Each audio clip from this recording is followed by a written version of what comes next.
Bernard de Montreal. Preparatory Communication number 253. The Origin of Thought.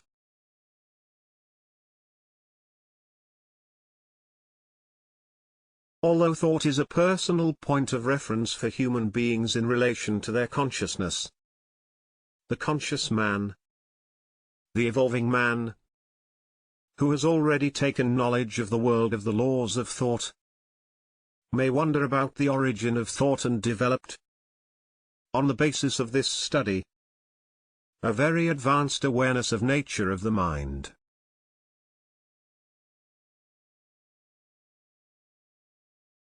Where does thought come from?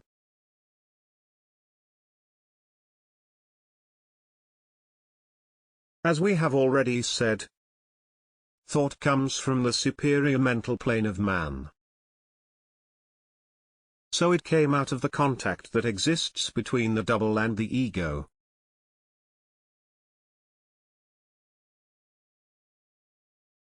But short of this definitive conclusion, it is good to make a particular study on the mental world, on the world of thought, in order to understand the subtleties of the mental world and benefit selfishly from the relationship that exists between thought and the ego.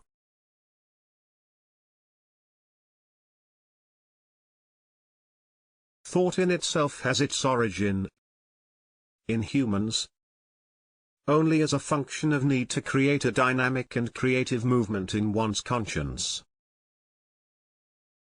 Of course, human thinking is not sufficiently developed on the universal plane to allow humans, universally, to benefit from it in their creative quality.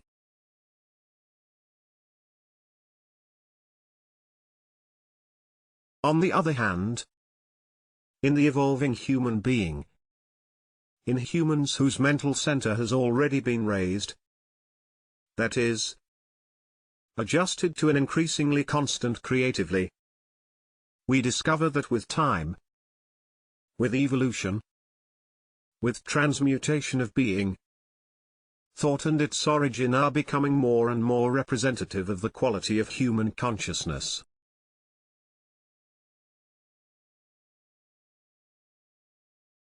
In other words, more man evolves, the more his consciousness changes in relation to thought, the more thought transforms one's consciousness.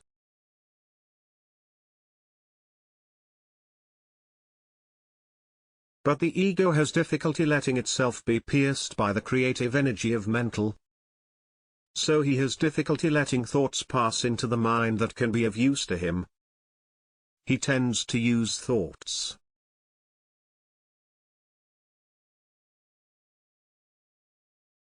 And the difference between these two modes of perception is fundamental. The ego must come to terms with letting thoughts pierce him in order to be able to get used to the creative rigor of the universal thinking.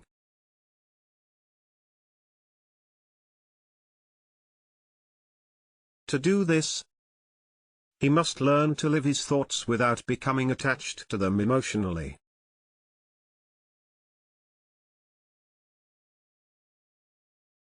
He must learn to experience them, to filter them so that they become one with him, not just in such a way that they become for him a way of studying the world.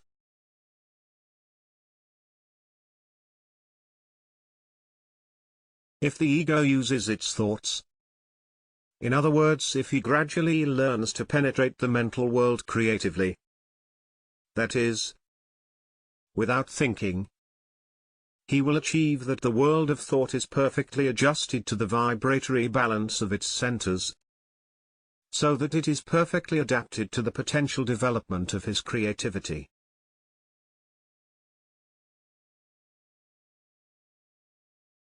Letting himself be penetrated by thought, getting used to being able to experience it and express it creatively.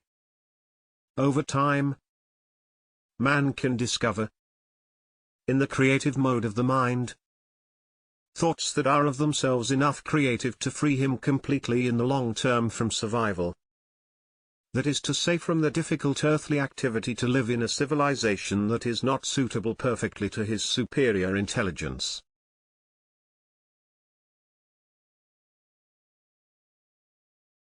For man to discover in the mental world the creative destiny of his thought, so that he can discover in thought the creative alignment of his conscience, he must get used to penetrating the mental world without becoming attached to it.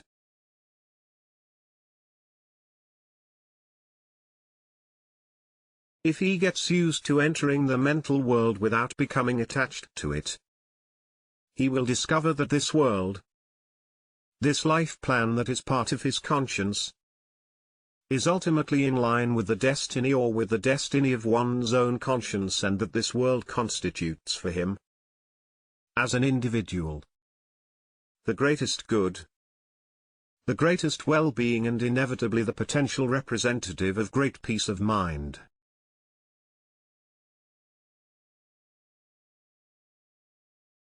But the ego is difficult to be penetrated by creative consciousness because he is accustomed, as a thinker, to develop thinking according to a dynamic that naturally and perfectly suits his involutionary consciousness. That is to say, who is suitable for a conscience that was insecure in the past, therefore insecure in the face of the future.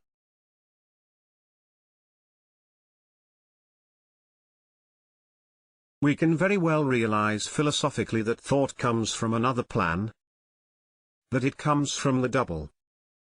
But it is difficult for us to understand that her origin is both the product of its nature and also the product of its purpose.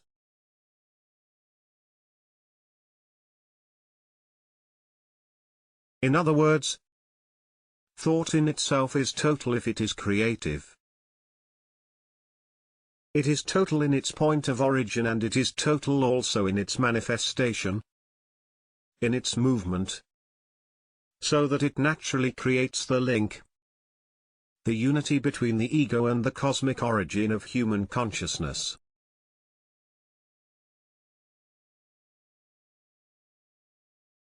For the man to appreciate the origin of his thought, so that he can come to terms with it, that is to say, in order for him to live with the unity of his conscience, he must learn to recognize in the mental world that any form of thinking is a test of the natural emotionality of his planetary consciousness.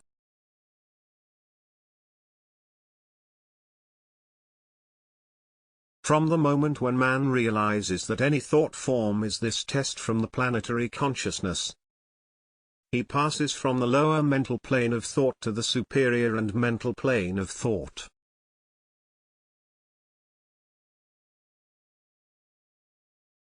So he finally comes to benefit from the creative energy of thought and no longer cares about the forms it uses to adjust the ego emotionally and mentally.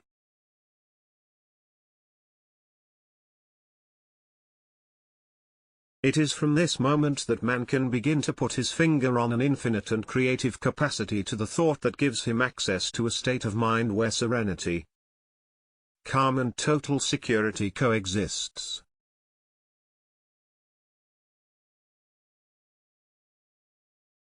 But so that he can become aware of this, so that he can achieve these three states of being which, basically, form a total unit of mental experience, man must become aware that thought in itself only serves to excite the lower mental part of his ego, that is, his emotion and his intellect.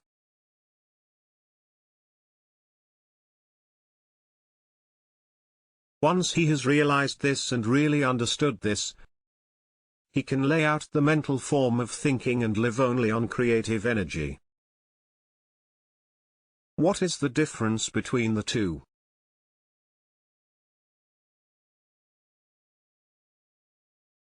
Well, the mental form of thinking is its psychological aspect, while its creative, vibratory aspect represents the direct movement of energy between the double and the ego without the necessary support of the form.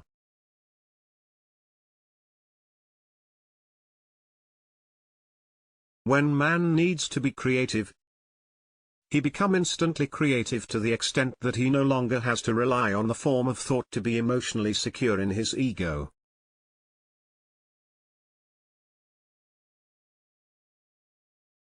This is a feat of strength for man because it is a total disruption of his psychological consciousness.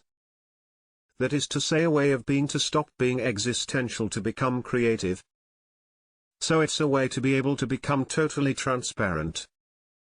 That is to say, capable of supporting the subtle movement of energy without being attached to form.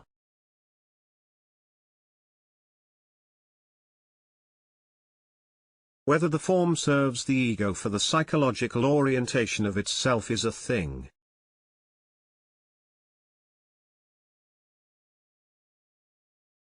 But that the form become for the ego a directional aspect of its consciousness. This can be dangerous because creative energy is always working on the human centers and it is constantly seeking to perfect emotion in the mind in order to create the channel that will eventually serve as a means, a medium of transport between the higher plane of the mind and the ego.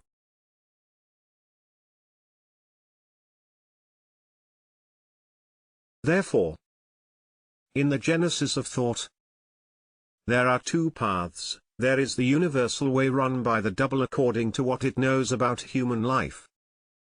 And also exists the receptive, planetary voice, particular to egoic consciousness, which allows the ego to align itself a bit with the natural evolution of its planetary consciousness.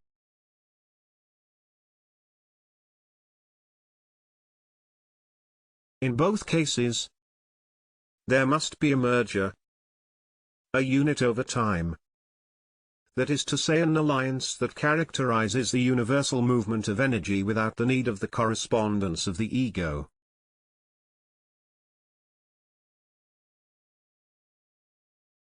So that the creative energy of the mind becomes really fluid and crystal clear at man. The ego must learn to withdraw from the need for form, from the need for the fitness support with regard to the creative movement of one's consciousness. It is here that the feat of strength becomes an irrevocably transformational aspect and that the ego, over time, comes to realize that thought itself is indeed both a support and a force, and that it does not need to be egotistically manipulated, meaning seated on the egocentric plane of the lower mental consciousness, to have any value. Involution has given man's thinking a planetary involutive characteristic. In other words, it has given this energy a personal quality, a reflective quality, and therefore a subjective quality. Evolution will give man a new quality of thought, meaning it will become more and more a simpler creative aspect and no longer a creative reflection.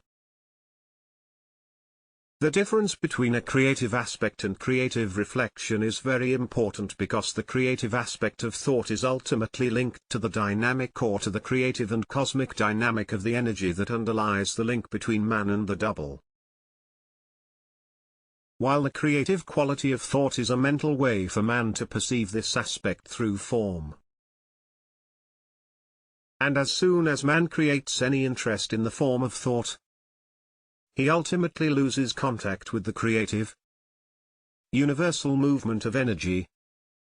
So he loses contact with the creative intelligence of the higher self. So he loses contact with the double, meaning he divides himself. He fragments himself as ego and pursues his mental life on a plane which is inferior to what he could know. It is obvious to man or to the new man that the integration of the mind, meaning the cosmic development of creative energy in relation to egoic consciousness, must be part of a gradual evolution, meaning an evolution to which the ego will belong, insofar as it is capable of disappearing on the psychological plane of form in order to reappear on the creative plane of energy. Form is still very powerful in human consciousness. It is still a reference point for the ego. It is still a way for the ego to measure. It is still a way for the ego to become occultly aware of the nature of its mind.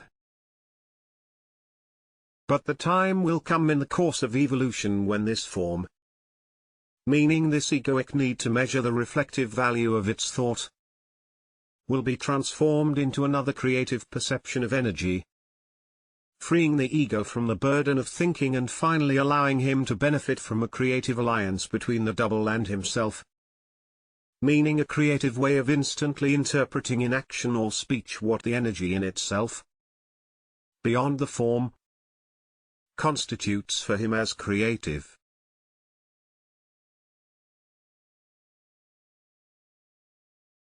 Where does thought come from? Thought comes from several planes. It comes from several planes because man is a measure of several planes, meaning thought in itself constitutes for man the different levels of his consciousness.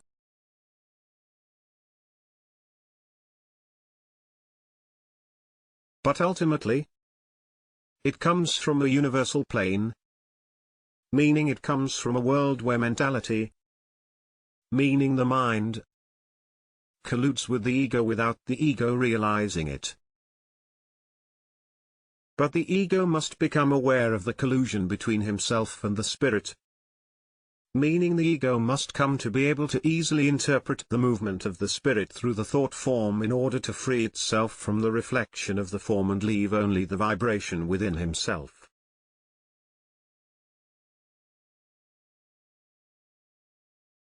From the moment when man lives solely by the vibration of form, he will benefit from energy, and the totality of his centers will be maintained in equilibrium because of the creative universality of this same energy.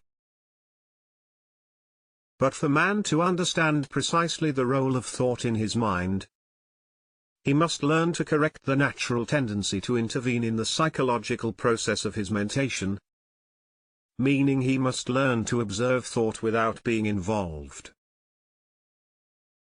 He must learn to see thought passing through the mind of his consciousness without being involved. To do this, he must do it creatively, meaning in a way that does not require him to stop, meaning in any form of meditation, but simply to become aware.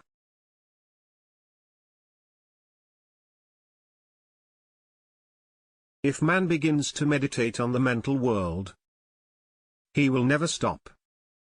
Because the mental world itself is infinite and the psychological quality of the ego naturally invokes astral aspects of the mind, meaning the natural quality of the ego makes man participate in reflections of astral consciousness from which he must be free if he wants to participate creatively in a thought that does not die out, meaning a thought that does not need to stop in order to be addressed, meaning to have no impact on the ego.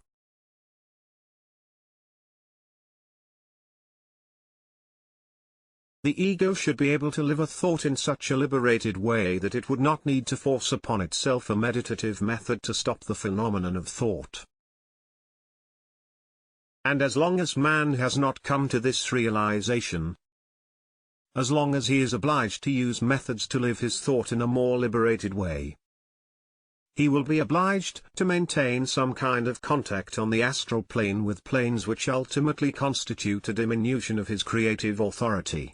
Man needs the total creative authority of his mind, meaning he needs to be able to go beyond form in order to enter into vibratory harmony with the energy in its origin.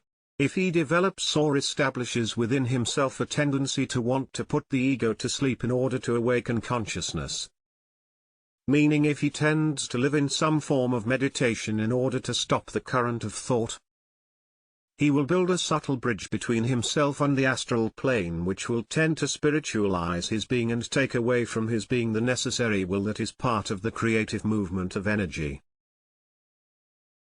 One of the problems with meditation is that, although it has the capacity to create a kind of calm in the ego, it cannot bring about an instantaneous conversion of energy into a creative form in the world. because it tends to withdraw man from the world. And man must not be withdrawn from the world. Man must be in the world. Man is part of the world, and his creative consciousness must be used, channeled through the ego for the transformation of the world and its forms. If we look at the evolution of creative thought, we see that, in its ultimately cosmic origin, it contains all the aspects and all the probabilities commensurate with what man himself can bear of such creativity. So man, insofar as he is in creative contact with the energy of his mind, has no need in the long term to question the quality, the movement, the mode of expression of his creative thought, since in itself it is perfect. It is from the moment that it is received by man and reflected on one level or another, or that it is stopped for the creation of a certain calm, that man loses the capacity to absorb its energy. That is to say, that he loses the capacity to vibrate in the mind at a frequency which constitutes for the new conscious being a very large scale of consciousness in comparison with the spiritual man of involution. Since thought itself is a vibratory frequency of energy, tomorrow man no longer needs to experience it on a pulsating level. All he has to do is live it on a vibratory level. In other words, he no longer needs thought as a system of reflection for his consciousness. They only need energy to create, through action and speech, the images or forces necessary to convert the world to the creative measure of their consciousness. This is a radical change in the way man uses his thought and also in the way man must use his mind.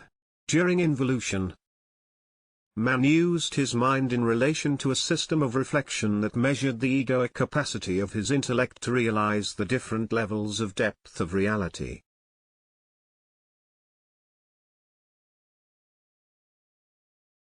This was a failure because man is not psychologically capable of evaluating reality.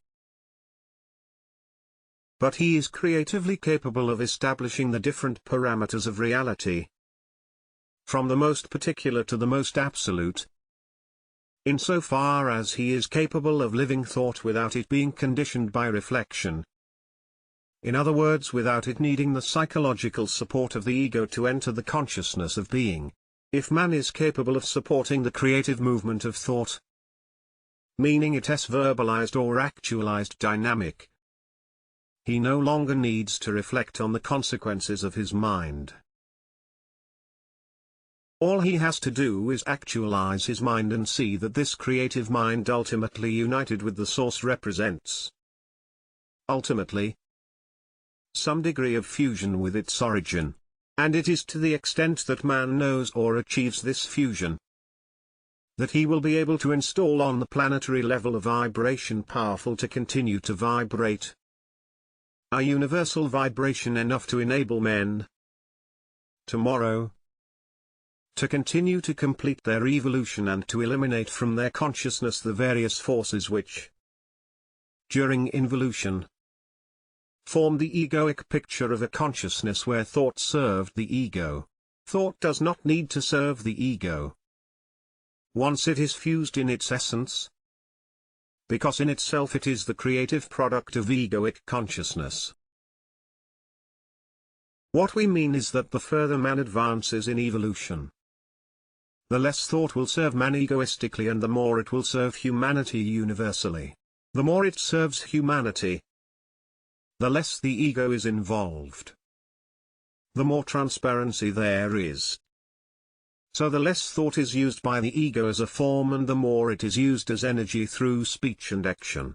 This will eventually lead the ego to think less and less, meaning to live instead by a form of mental communication that will enable him to recognize the creative intentions of the double towards him, meaning to be able in time to benefit from an ultimately cosmic contact between the planetary plane and the etheric plane where the ego is located, through the mind of man who has finally gained access to a unified consciousness through fusion.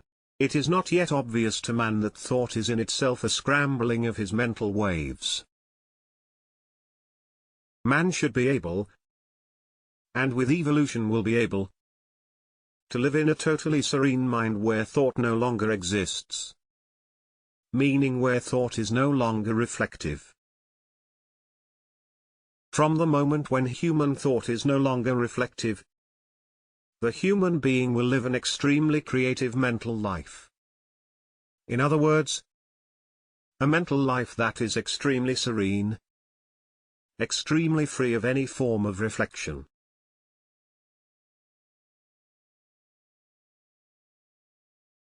It is from that moment on that we can say that man is perfectly well in his skin, or that man is perfectly happy on the material plane. Because no clouds will ever come to shade his sky.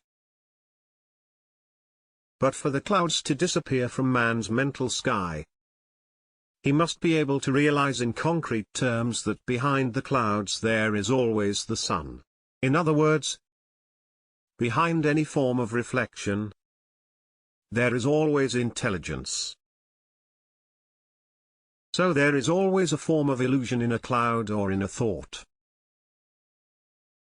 And this form of illusion is certainly a characteristic of involutive man's psychological suffering.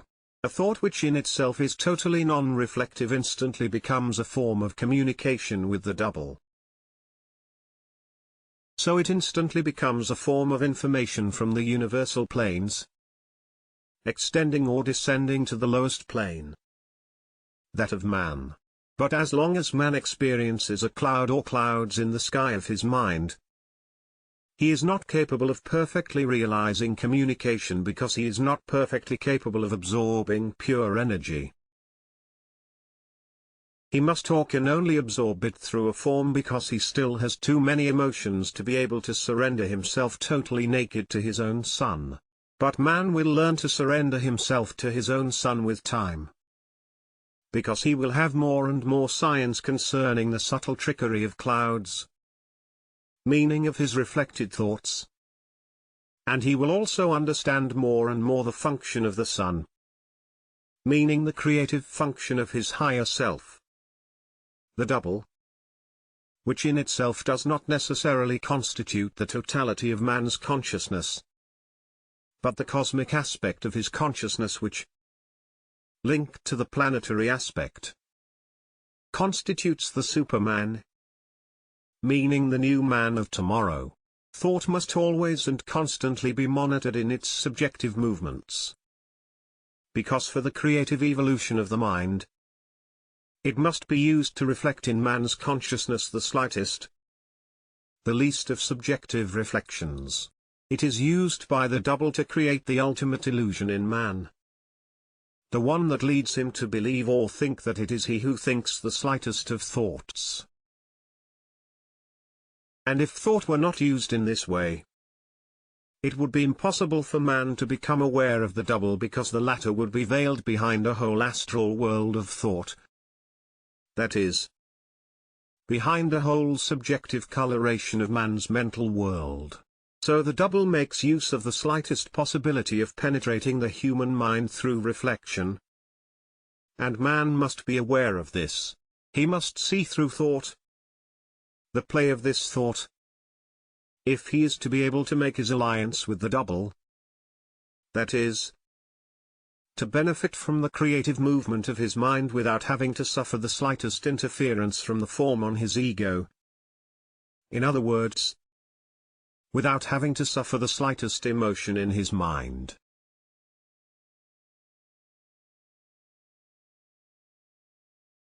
If man were really conscious and experienced an emotion in the mind because of the reflection of a thought, he would instantly become aware of the game being played by the double through the ego, and he could easily become aware that he had finally reached a certain degree of lucidity.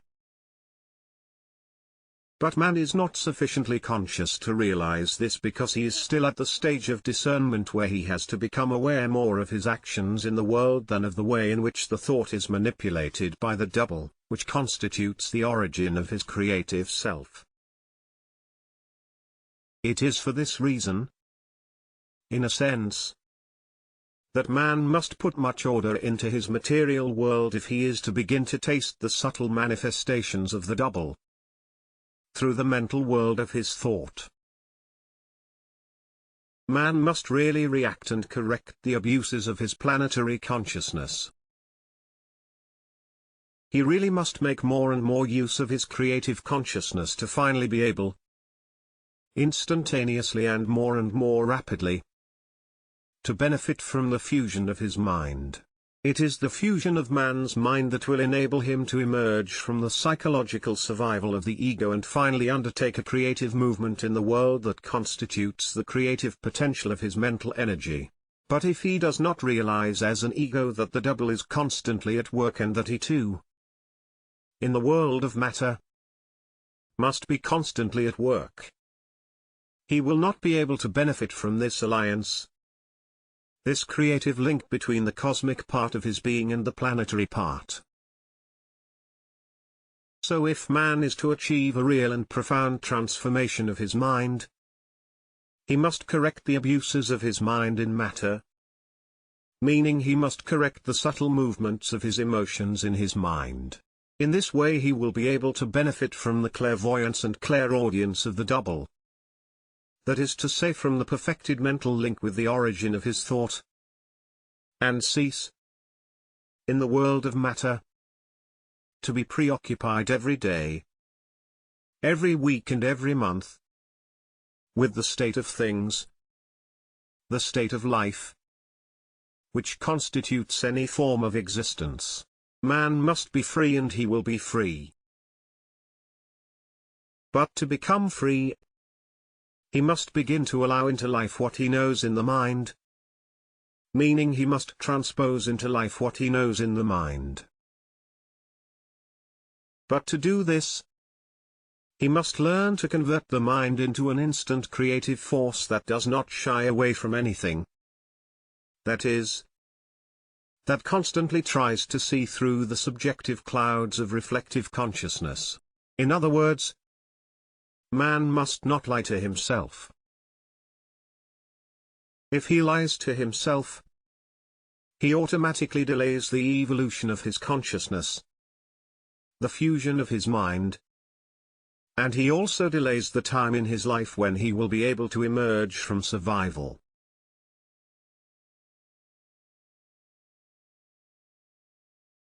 For some people, it's very difficult to see where or when they're lying to themselves. Why is this? Because lying is already part of some creative form of the lower mind. But as soon as there is suffering at the end of the lie, man must become aware of the warning. He must realize that in life, basically, if thought is totally creative, if the movement of energy through the mind, therefore through speech and action, constitutes for him the perfect manifestation of his consciousness, there can be no suffering. So it is really through the least of suffering that man can measure the extent to which the double is obliged to work in order to perfect its link, its alliance with the ego. If man does not realize this, he is not using his consciousness. So he is not using conscious suffering. And a man who does not make use of conscious suffering naturally remains at the same stage of evolution and can no longer progress, because there is no longer sufficient intelligence in him to benefit from the lack of intelligence that exists on earth in order to convert the inferior state into a superior state. It is thus that any psychic form, any psychic tension rather in the human being must be used for the conversion of his energy, for the elimination of the inertia of his will and for the propulsion of his mind in a direction perfectly suited to his well-being. So if man experiences or observes in his life any form of psychic tension, he must realize that this psychic tension is the product of the actualization in his life of any form of intelligence which is not perfectly balanced. That is to say, which is not perfectly in fusion of energy with the double. So the ego is not perfectly free, and so over time it is obliged to work at becoming so. The psychic tension that exists in everyday life, towards or in relation to anything, must be eliminated in man. It must first be studied, seen, perceived and, in time, perfectly neutralized. This form of psychic tension simply represents a vibratory warning from the double through the consciousness of the ego telling him that it must adjust this or adjust that in order to be free. That is to say, to be able to bear the presence of the double in a perfectly mentalized state of mind. If man does not do this, he is subject to the subjective consciousness of the ego. So he is subject to emotion in the mind. He is subject to the conditioning of events. He is subject to the loss of his creative freedom on earth. So he is obliged to go through a certain amount of learning. Thus, the psychic tension of which conscious man becomes aware from the moment the mental center is opened, which is already for him a very great gift of life. That is to say, a very great new capacity to perfect his life. This psychic tension must be used by man in a creative way. It must be used in the sense that he must not allow himself to be intimidated in any way by the fact that it exists.